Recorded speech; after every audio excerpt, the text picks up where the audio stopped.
So we've been having a conversation lately about carotid compression, where we're getting hard things, muscles and bones that are compressing the carotids. And somebody asked, could that actually cause sleep apnea? The way we'd want to think about that, the logic flow would be, would the vasculature cause central changes in the breathing mechanism? And that's a really important and a good question. When we think about central respiratory generators, that's really the fancy word for saying like the part of your brain that's in charge of breathing.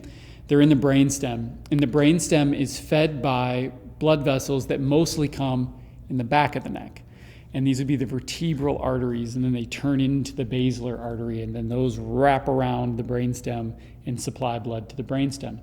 So when we look at types of vascular compressions that could cause problems with breathing, they wouldn't necessarily be as much from arteries in the front of the neck. This is called anterior circulation. It would be from ones in the posterior circulation. And we can see these happen quite a bit with things like Bowhunter's syndrome, where people turn their head and they get compression of the vertebral artery.